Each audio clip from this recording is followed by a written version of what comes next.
The film opens with an exciting event.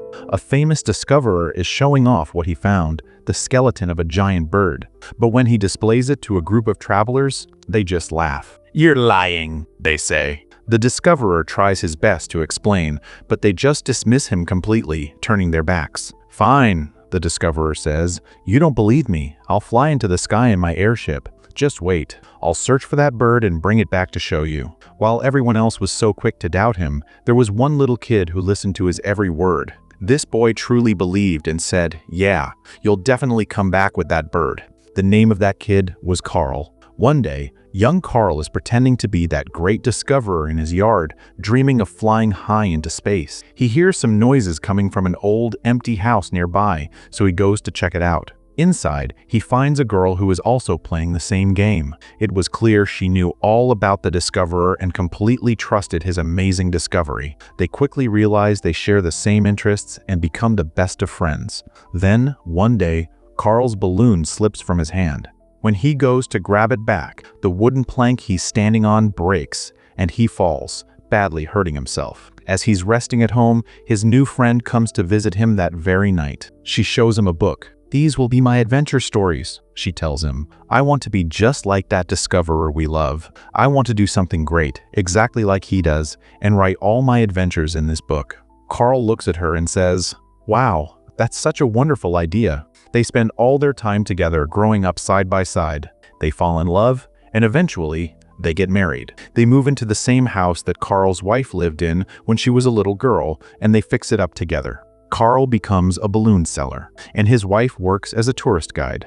They don't have children, but they share a big, common dream: to be like that discoverer and reach the highest parts of the sky. Carl's wife also has the special dream of filling her adventure book. But there's a specific, magical place they want to go: Paradise Falls. Unfortunately, they never seem to have enough money to make the trip. As time passes, they both grow old, but the dream of visiting Paradise Falls is still alive in Carl's wife's heart. Finally, Carl manages to get 2 tickets to that amazing place. He surprises his wife, and they are both incredibly excited. They are almost ready to go. One day, while they are out together on a hill, Carl's wife suddenly starts to feel very sick. She collapses, and Carl immediately rushes her to the hospital. She had become so weak and old that her body couldn't fight anymore. Her time had come. She hands her adventure book to Carl, her husband, and says, "Fulfill my dream. You can do it."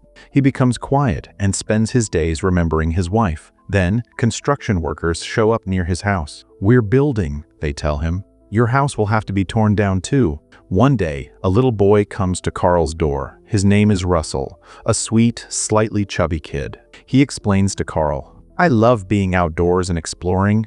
Look, I have so many merit badges. Please give me a task, and if I complete it, I can earn my last badge. Then I'll be experienced, and all the tourists will trust me about adventuring." Carl, annoyed, just wants him to leave. "Fine," he says. "Go. Don't bother me." And he tells the boy to go search for that mythical, non-existent giant bird. "I'll be back after I find it." And he runs off. The next day, the construction workers are backing up their vehicle and accidentally smash Carl's mailbox, breaking its stick. Carl bursts out of his house and hits the construction worker with his cane, yelling, "Why won't you just leave?" This action gets Carl into serious trouble. A complaint is filed in court that this aggressive old man is hitting people. The decision is made: he will be sent to an old folks' home. But Carl refuses to let his life end like that. He decides, "I'm going to Paradise Falls no matter what. I have to fulfill my wife's dream." Carl is sitting in his house, figuring out how he can possibly get to Paradise Falls. That's when 2 people show up at his door.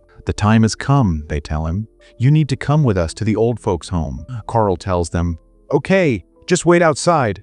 "I'm coming." But he doesn't come out. Instead, hundreds of helium balloons, all belonging to Carl, the balloon seller, pop up from the top of his house. He couldn't afford a real airship, but he found a way to use the balloons. The house starts to fly into the air. The people outside are too stunned to stop him. Just then, his door is knocked from the outside and Russell is there. "Carl, what are you doing?" he asks. "I was looking for that bird and you made your house fly." He climbs in and starts asking Carl a million questions. "Be quiet." Carl snaps. "Don't annoy me. How did you even get here?" As they fly a little higher, a big storm breaks out. Some things inside the house are damaged, and Carl is knocked unconscious. When he wakes up, Russell tells him, "I can help. Let's cut the ropes of some balloons so we can go down. We're too high." They cut a few balloon ropes, and the house slowly starts to descend. When they look outside, there it is, Paradise Falls, right in front of them. Carl and Russell land. They tie themselves to the house with ropes so they don't drift away. There, they find a giant bird who quickly makes friends with Russell. Moving forward, they also encounter some dogs wearing special collars that allow them to talk. The dogs tell them, "We're looking for a bird. We've lost it." Carl doesn't say a word. The dogs explain that they have a leader who is also searching for the bird. "Come with us. We'll take you to our master. You can tell him everything." Their leader turns out to be none other than the same discoverer Carl admired as a child. Carl is ecstatic to meet him. The discoverer asks Carl, "Is that bird with you?" Russell immediately tells the discoverer about their bird friend. But when Carl realizes the discoverer plans to snatch the bird from them, they instantly run back to the house to protect their friend. The discoverer has spotted the bird too and begins chasing them. Carl and Russell fly away, riding on the bird. In the confusion, Carl's leg is injured by one of the dogs. Russell bandages his leg. Another dog, who Russell had befriended, shows up. When the other dogs tell their owner that one of their own has sided with Carl and Russell and that they've escaped, the discoverer says, "No problem, track his location using the device in his neck collar." Carl and Russell, meanwhile, are dragging the house behind them because the bird needs to meet its babies. It had traveled far away from them, but just as the bird is flying towards its home, a net is thrown over it, trapping it. It's the discoverer. He also sets Carl's house on fire, causing many of the balloons to pop. Seeing this, Carl gets furious with the dog that befriended them. "They couldn't have found us if you hadn't come along," he shouts. "My house is ruined. Where will I go if it burns down?" At the same time, the discoverer takes the bird away with him. Carl falls into deep sadness. He has to fly again, but there are only a few balloons left. So he starts throwing all his household things out the window, trying to lighten the load. He realizes the house is becoming lighter and can fly again. He throws out almost everything, and the house once again lifts into the air. Meanwhile, Russell takes some helium balloons and goes off to search for the bird by himself. Carl flies his house and starts looking for Russell and the bird too. He notices a knock at his door. It's the same dog who had become their friend. Russell has ended up near the discoverer's airship where the discoverer is. The explorer ties Russell up. He then notices Carl's house is outside and gets furious, assuming Carl has come to take the bird.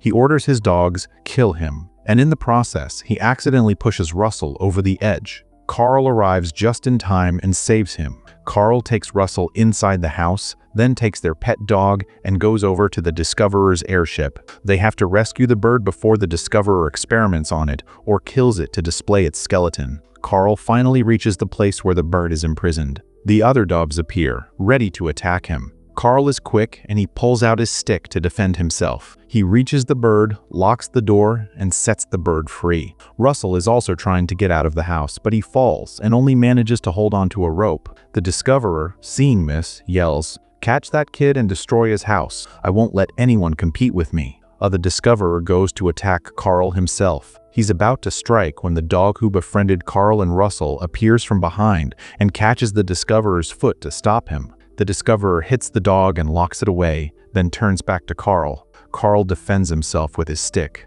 Other wild, dangerous dogs rush into the room to kill the pet dog. The pet dog moves backward, and as he does, he accidentally presses a button. The airship begins to lose its balance. Carl seizes the opportunity to get out of the airship, bringing the bird with him. The discoverer chases them. Meanwhile, Carl and Russell's pet dog manages to turn off the communication device of the wild dog's owner, so the dogs can't hear their master anymore. The other dogs think this pet dog is their new leader, and they start listening to him carefully. Russell is outside and says to the dogs, "You know what? I think I saw a squirrel." Dogs get instantly excited at the mention of a squirrel. They start frantically flying their airships around, crashing them all. Carl, Russell, and the bird head towards their house, but the discoverer catches up and starts firing his gun at them. He shoots the balloons attached to the house. With the balloons popping, only a few are left. Their house reaches the very edge of the airship, and Carl holds onto it tightly so it doesn't fall. The discoverer steps into the house, seeing his chance to get the bird.